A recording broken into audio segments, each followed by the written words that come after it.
segundo alegato de este bloque B y lo hacemos de la mano de Benito Maceira. Vamos a hablar de alimentación y lo vamos a hacer a través de un estudioso de las relaciones entre la salud, la enfermedad y la sociedad, que ha sido jefe de nefrología del Hospital Universitario de Canarias, profesor de la Universidad de La Laguna y presidente de las Sociedades Canarias de Nefrología e Hipertensión. No es un nefrólogo al uso, su carrera, digamos, que ha sufrido una especie de metamorfosis, y es que angustiado por la evidencia de que Canarias superaba la media estatal de padecimiento de enfermedades renales hasta el punto de dializar el triple de la media y de realizar más trasplantes que ninguna otra comunidad, toma la decisión de crear una consulta específica para estos enfermos, donde bueno, pues comprueba que el factor de riesgo más importante son precisamente las carencias sociales de esta sociedad, para la redundancia, y la trágica obesidad que padecemos en las islas. Termina de escapar de la nefrología convencional para convertirse en un predicador de la salud, así se ha definido él mismo, cuando se dedica a investigar las causas de por qué son las clases más vulnerables socialmente, también más vulnerables a padecer, o sea, más predispuestas a padecer este tipo de enfermedades. Vamos a ver. Bueno, yo creo que mejor se la ha preparado bien, se la ha preparado muy bien. Buenas tardes a todos. ¿Nadie me ha dado? Debe ser que...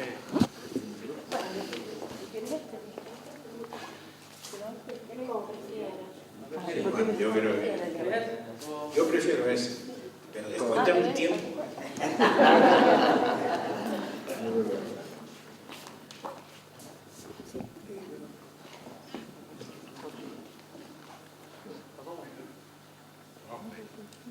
¿Se oye bien? Sí. Bueno, pues buenas tardes a todos. Agradecer a la Fundación Pamaico, que he visto que tiene una agresividad social positiva estupenda. Debía haber muchas más en las islas. La oportunidad que me dan para estar con ustedes, contarles en mi rollo. Y por otra parte, quejarme de que, hombre, que un tema como este, que da para 3 tesis doctorales, me den un cuarto de hora para contárselo, la verdad que lo pasa uno realmente mal. Entonces al amigo Iván yo le voy a pedir un poquito de misericordia si me paso en algo. Bueno, los canarios somos los más diabéticos, los más infartados de corazón y de coco, los más que tenemos las grasas en sangre altas, que se llama hiperlipémico, los que tenemos la tensión más alta y lo más complicado de todo lo de arriba. Y estamos hablando, fíjense la importancia de las enfermedades que producen mayor mortalidad en el mundo desarrollado, las enfermedades cardiovasculares. Y dentro de las enfermedades cardiovasculares, la diabetes tiene una especial gravedad, una especial presencia en las islas. Fíjense ustedes, lo pongo como motor de muestra, porque bueno, tengo que hablar a base de telegramas, ¿verdad? La mortalidad de la diabetes en el resto de las regiones españolas y la de arriba, tremendamente despejada, la mortalidad en las Islas Canarias. Tenemos 3 veces más mortalidad por diabetes en Canarias que en el resto del Estado. De tal manera de tal fuerza, o con tanta fuerza tiene la presencia de la diabetes en Canarias, que se ha acuñado una nueva definición de canario, que dice, canario es aquella persona que tiene un familiar en Venezuela y otro diabético. Y bueno, solamente le pongo otro botón de muestra, fíjense ustedes en la cantidad de infartos, doblamos la media nacional. Entonces, cuando uno ve este panorama, ¿no? Y más infarto, más colesterol, más hipertensión, más diabetes, pues te entra una angustia y tienes la sensación de que la salud de los canarios se está esgorrifando.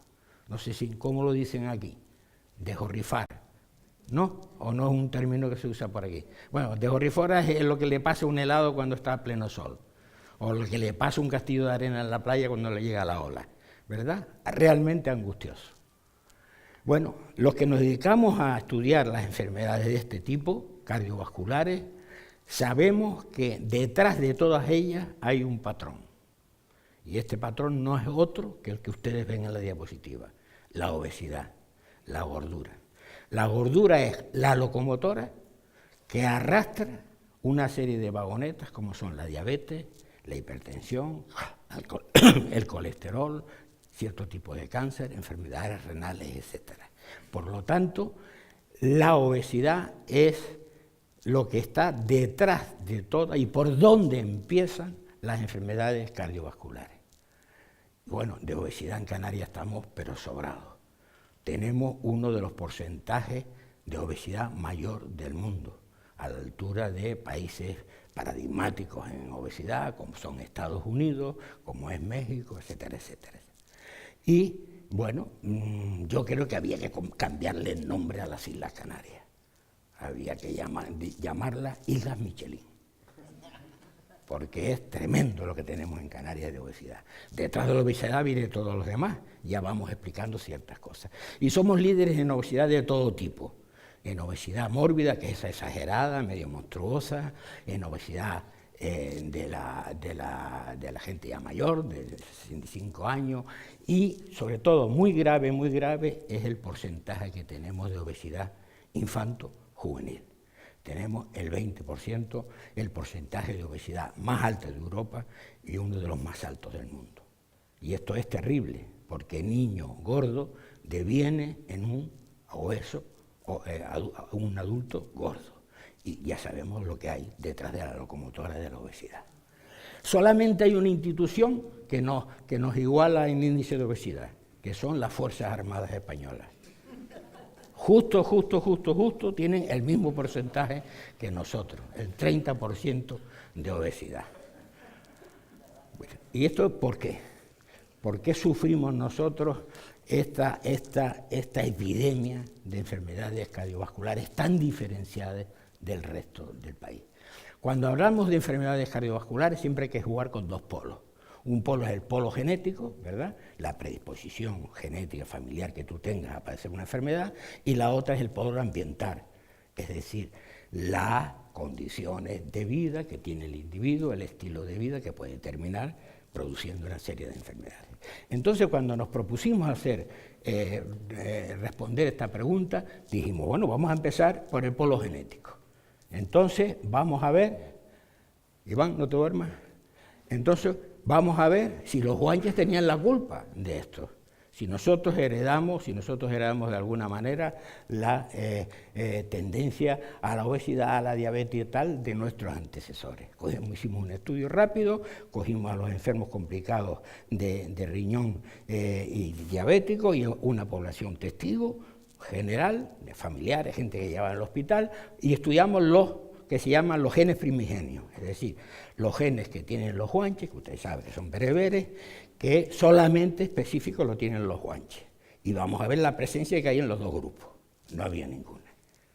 Por lo tanto, podemos inferir con cierta humildad que los guanches, los pobrecitos, no tenían la culpa, y no tienen la culpa de nosotros. Entre otras cosas porque la obesidad, y esto da para otra charla, empezó en Canarias a partir de los años 60, cuando irrumpió el turismo. Antes estábamos todos flacos como cangallos. Y entonces dije, bueno, si no es genético, vamos a ver si es ambiental. ¿Cómo es la gente gorda, diabética, renal, etcétera, etcétera? ¿En qué condiciones viven? Entonces, bueno, decidí yo personalmente, que es lo peor que pude hacer porque sufrí muchísimo, crear una consulta monográfica específica de este tipo de enfermos diabéticos complicados, y a ver cómo se movía, quiénes eran, etcétera, etcétera. Bueno, pues miren ustedes, nunca había enfermos como este en la consulta. Al revés, Iván, todos eran enfermos como este. Yo cuando llevaba 3 semanas en la consulta dije, ya no me hace falta hacer historias clínicas, porque es que todas son igualitas, todos son igualitas. Son gente más bien rural, gente menesterosa, con poca cultura, un porcentaje de analfabetos importante, y que, bueno, está claro que está íntimamente relacionada con este tipo de enfermedades, la clase social. Y eso es a lo que se refiere mi presentadora, es decir, ahí yo sufrí una conversión, como la de San Pablo, ¿no? Ustedes saben, la de San Pablo, que salió del caballo, que le pareció la cruz y tal, y a partir de ahí, como recaudador de impuestos, fue una fiera después predicando el Evangelio, ¿no? Pues a mí me ha pasado igual, digo, esto va a ser un problema de pobreza, esto va a ser un problema de minusvalía social. No obstante, dije, bueno, como lo hicimos en un área que era la de nuestro hospital, en el norte de Tenerife, vamos a hacer un estudio regional. Vamos a coger a todos los enfermos diabéticos que están en diálisis y vamos a coger y hacerle una encuesta de 200 preguntas para ver qué perfil tiene. Y el carnet de identidad del enfermo de esta encuesta era de los nuestros, o sea, era canario autóctono, padres, 4 abuelos y ningún antecedente conocido de fuera, era el mundo rural, era terriblemente socialmente desfavorecido, con una dieta absolutamente inadecuada y con un diagnóstico muy tardío. Cuando se diagnosticaba estaban ya complicados. Cuando se diagnosticaban, por ejemplo, es porque no veían bien y se me había pasado la diabetes a los ojos, a la retina, ¿verdad? Y entonces dije, bueno, pues está claro, confirman mis impresiones más aisladas de mi zona a toda Canarias. Esto es un problema social. Esto es un problema de minusvalía social. Y me puse en contacto con el profesor Cabrera, de la Universidad de La Laguna y de la Hospital de la Candelaria, y nosotros, hicieron un estudio y cogieron una población amplísima de 10.000 personas de todas las islas, cogidas aleatoriamente y lo clasificaron en 5 grupos. 5 el más alto y 1 el más bajo. 5 grupos de estatus socioeconómico. No solamente pobreza, sino situación laboral, número de metros cuadrados de la vivienda, déficit material, etcétera, etcétera. Y fíjense ustedes, no les pongo sino una diapositiva del estudio, se llama CDC, la tremenda diferencia que hay en porcentaje de obesidad entre el grupo más alto, 15%, y el grupo más bajo, los más menesterosos, 40%. Es decir, este tipo de enfermedades tienen lo que se llama un gradiente social.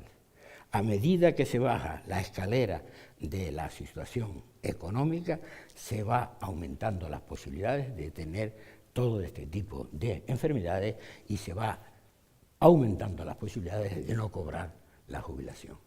La esperanza de vida se acorta un montón. Y esto es un hecho que después, revisándolo, cuando te metes en un tema, empiezas a profundizar, pues está tremendamente descrito en todas partes. En el metro de Londres, en la esperanza de vida de Westminster, del centro de Londres, hasta los barrios periféricos, era de 15 años. En Barcelona, los barrios populares de Barcelona tienen una esperanza de vida de 8 años menos que los de la Sagrada Familia. Es decir, es un hecho absolutamente constatado, científicamente constatado. Y entonces, ¿y esto por qué? Porque yo me convertí ya siendo talludito, jefe de servicio, con 30 años en el hospital. Yo nunca lo había oído nombrar, nadie me lo enseñó en la facultad, nadie en medicina preventiva, yo 5 minutos solo ya, nadie me lo dijo. Pues entonces, esto en realidad no se habla porque está prohibido. Está prohibido. ¿Y quién lo prohíbe? Lo prohíbe el Gran Hermano. El Gran Hermano, que lo vigila todo. El Gran Hermano es el sistema capitalista neoliberal salvaje que manda. El estamento financiero, bancario, empresarial, multinacionales. Entonces el Gran Hermano considera que hablar de pobreza es políticamente incorrecto, es revolucionario, es desestabilizador y sobre todo es muy poco o nada rentable. ¿Y cómo se las vale el Gran Hermano para que todo el mundo se calle y que no se hable del asunto? Pues 2 estrategias. Una es la humertad, ¿verdad? Una es la ley del silencio. Compra voluntades, influye con su tremendo poder en todas las instituciones, en las instituciones encargadas de denunciar el hecho, y nadie dice ni mu. Y la segunda es que tiene secuestrado a la clase política. Esta es la influencia que tiene, que le marca al político un campo y le dice al político lo que tiene o lo que no tiene que hacer. Y si lo hace, le toca al picto y lo manda a la caseta. Y fíjense ustedes que hasta la misma Organización Mundial de la Salud, que pone una serie de medidas de lucha contra todas estas enfermedades, no nombra la pobreza, no nombra la obesidad. Más expresivo, imposible. Más gráfico del poder tan tremendo que tiene el Gran Hermano. Entonces, toda la pregunta es, si tenemos tantas enfermedades y esto está relacionado con la pobreza, ¿somos los más pobres? Pues no, Canarias no somos de los más pobres. Resulta que no bajamos ni a segunda, estamos en el cuarto, quinto puesto por la cola. Tenemos a Extremadura, tenemos a Andalucía, tenemos a Murcia, tenemos a Castilla-La Mancha, con un Producto Interior Bruto más bajo que nosotros. Pero una cosa es ser más pobre y otra cosa es tener mucha pobreza. Entonces, miren ustedes, ya lo citó, creo que fue Iván, ¿no? Es decir, esto es de hace recientísimo, estadística europea. Oiga, la mitad de la población canaria está en riesgo de exclusión social y de pobreza. Es decir, tenemos muchísima pobreza. Si no somos los más pobres y tenemos muchísima pobreza, ¿cómo es nuestra sociedad? Tremendamente desigual. Tenemos la sociedad más desigual de Europa, no solamente de España. El 5% de los canarios ingresan el 80%, igual que el 80% de la población. Y esto es realmente muy importante. Estas son las cifras brutales, escalofriantes de la pobreza en Canarias. Y la siguiente pregunta es, ¿por qué engordan más las clases humildes? Si las clases humildes, por el gradiente social, están más gordas, ¿por qué engordan más? Bueno, yo les voy a poner, pues, las 5 más importantes. Por la mala alimentación, destacadísimo. La primera, la más importante, el sedentarismo, somos bastante tumbones. La falta de educación nutricional, la falta de cultura de ejercicio y el estrés social que estamos viviendo, sobre todo en los tiempos actuales en que estamos viviendo. Entonces, vamos a centrarle en la más importante, que es la mala alimentación. Bueno, ¿por qué los humildes son más gordos y tienen todas esas enfermedades? Porque son los que padecen las mayores víctimas de la transición alimentaria. La transición alimentaria era de la comida de antes, sana, qué maravilla de potaje, ¿verdad?, que tenía absolutamente todo, casi todo lo necesario, comparada con la comida procesada. ¿Qué es comida procesada? Es una comida que se coge de la tierra, o se coge del campo y se manipula de tal manera que ya no es comida. Nuestra abuela o nuestra bisabuela no lo reconocería como comida. Es otra cosa, es productos industriales de consumo. Eso es lo que comemos ahora, pero además lo comemos, miren ustedes, solo el 30% es comida fresca. El resto es comida manipulada, es decir, no es comida, es otra cosa. ¿Y por qué? Está demostrado científicamente que la comida procesada es el factor de riesgo más importante para producir estas enfermedades. Nos enferma y nos mata a largo plazo. Nos produce, es el factor de riesgo que más nos enferma y además nos enferma cada vez más. Es realmente progresivo. Y eso está demostrado, esto es incontestable, no hay duda. Está demostrado científicamente, ríos de comunicaciones científicas sobre el asunto. Y la comida procesada nos mata a fuego lento, pero nos mata. ¿Por qué? Porque produce obesidad, la locomotora y todas las enfermedades, las vagonetas que van detrás, diabetes, enfermedades cardiovasculares, cáncer, etcétera, etcétera. Fíjense ustedes si es tremenda el papel de la comida procesada, que es el culpable científico, el 21% de las muertes evitables. El 21% de las muertes evitables. Y bueno, por supuesto nos acorta la esperanza de vida, pero sobre todo lo más importante, nos acorta los años de vivir con salud. Es decir, no nos ensancha la vida. Hoy día estamos en 82, 83 años de media, pero es que resulta que llegamos hechos unos cacharros a los 60. Nos mantienen, pero nos mantienen en unas malas condiciones. Y eso es un chollo para el Gran Hermano, como ahora veremos. La mala alimentación, otro concepto básico, no es una cuestión individual. El individuo no tiene la culpa de comer mal. El individuo se ve empujado a comer mal porque es un problema estructural es un problema de estilo de vida que lo obliga, no le cabe más remedio que comer mal. Es decir, aquí no hay culpabilización de la víctima. Iván, ¿por qué daña tanto la comida procesada?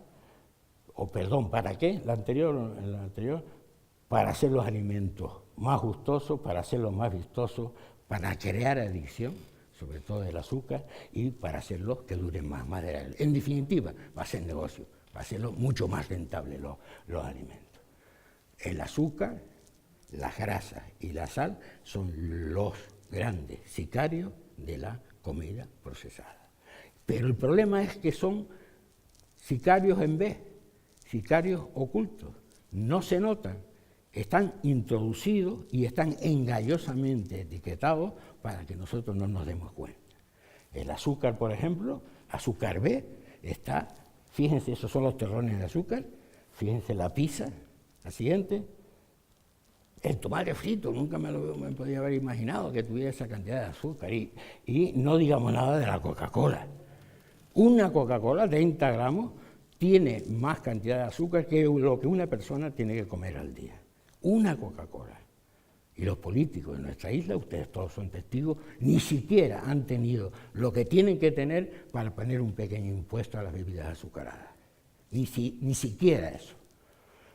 Las grasas son buenas, en su medida, pero hay grasas que son peores que otras. Y las peores son las grasas saturadas, las grasas que tienen la carne roja, el cochino, etcétera, etcétera, etcétera, y las grasas trans. La grasa trans es un invento manipulado que es coger el aceite de oliva, el aceite de girasol y meterle hidrógeno. Se solidifica el alimento, eso es un chollo, ¿no? Para conservarlo, para llevarlo a todos sitios. Eso ha sido una ventaja tremenda que han tenido las multinacionales de la alimentación, pero son tremendo veneno, impulsa aterosclerosis, aumenta el colesterol, produce predisposición a la diabetes y sobre todo produce un déficit de maduración cerebral en los niños. Y eso es muy grave, porque uno de los alimentos que tiene más grasas trans, entre ellas el aceite de palma, por ejemplo, está en las galletas. Y es un alimento, como usted sabe, muy socorrido para los críos. Bueno, sigue. La sal añadida, bueno, estamos en la isla de Salmuera. Nosotros los nefrólogos medimos la sal de la orina para trancar a los enfermos. Cuando te dicen, no, doctor, yo no como sal. ¿Cómo que no tienes sal? Si tienes el triple en la orina, tú. Es decir, el consumo de sal en Canarias es brutal. La sal, sobre todo, produce aumento de la tensión arterial, una de las causas más importantes de mortalidad cardiovascular. Y la industria alimentaria juega sucio, absolutamente sucio. Nos hace trampa con el etiquetado. Interpretar un etiquetado es peor que interpretar el recibo de la luz. No hay quien se entere. Le cambian el nombre a lo que es azúcar. Dicen, no, fructosa, jarabe de maíz, extracto de caña de azúcar, ya termino. Es decir, la publicidad es engañosa. Te dice las ventajas que tiene una cosa, un alimento, pero no te dicen los inconvenientes. Actimel favorece y aumenta la defensa, lo que no te dice la barbaridad de azúcar que tiene. Y además no está demostrado científicamente que aumente la defensa. Es decir, ¿por qué nos empeñamos en comer tanta comida procesada, no? Si todo el mundo come proteína, no nos empeñamos. Es que no nos queda más remedio. Siguiente. ¿Por qué? Porque estamos en una región con la cesta de la compra más pequeña del país, porque los salarios son de los más bajos del país y porque además tenemos, porque además somos de los más consumistas, de los más noveleros del país. Entonces, si los sueldos son realmente muy bajas, si la comida sana es muy cara y en ese tranco pequeño de sueldo tenemos que meter el wifi, el móvil de última generación, el coche, objeto escaparate, que es fundamental, todas esas cosas que te dicen que si no las tienes no eres feliz, ¿qué le queda para la comida? Para la comida no queda nada. Dale anterior, Iván, ya termino. Bueno, imposible comer sano.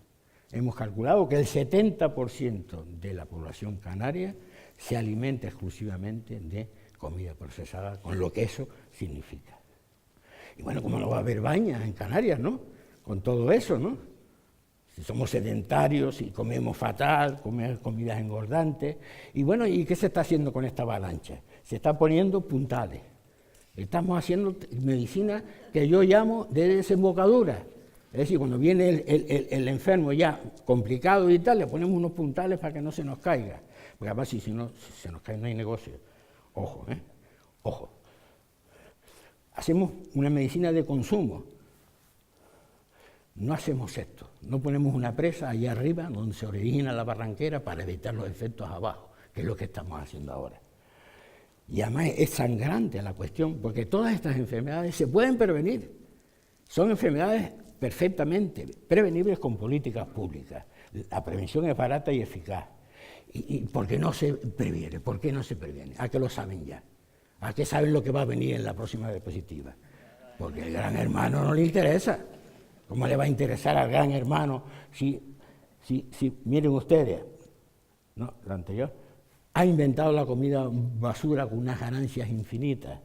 Son 10 compañías las que alimentan el 70% de la producción mundial. Si es que además con la comida procesada engordan, y para el Gran Hermano es un chollo la obesidad. La obesidad es el quinto negocio más rentable del mundo. Pagan el kilo de grasa al kilo de oro. Representa el 2,8 del PIB mundial. Eso lleva a enfermedades. Y cuando la obesidad lleva a enfermedades, empiezan los gastos farmacéuticos, más tajadas. ¿Vale?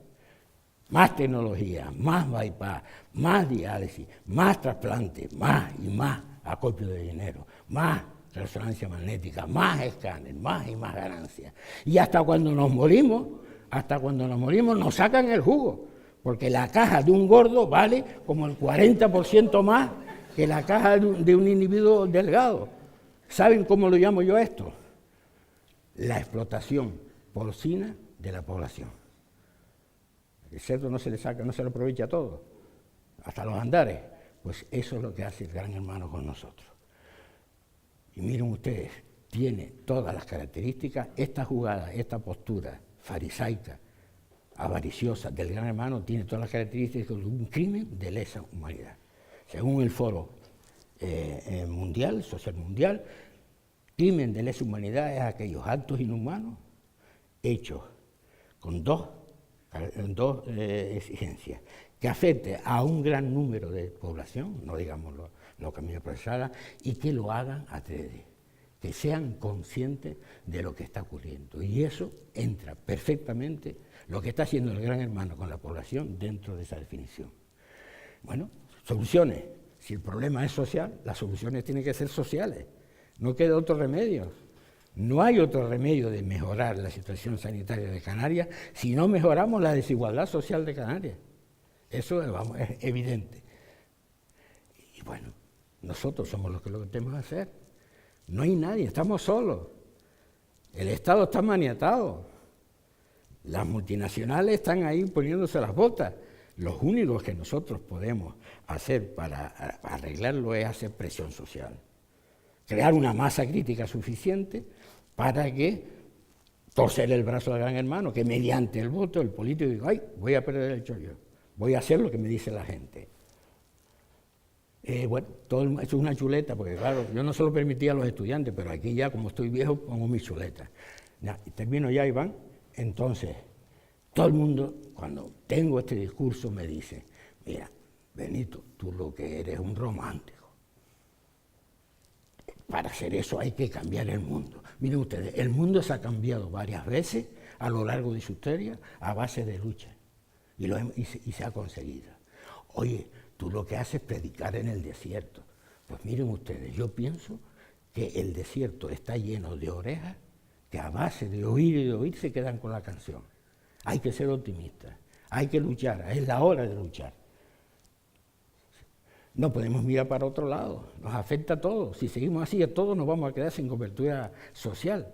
Entonces tenemos que luchar para que los políticos pongan programas de prevención integral, para que los políticos, como sea, abaraten la comida sana, porque la población tiene derecho a lo que se llama la justicia alimentaria, que puedan comer todos sanos, y si no lo hacemos, los tenemos realmente muy mal. Muchas gracias por escucharme.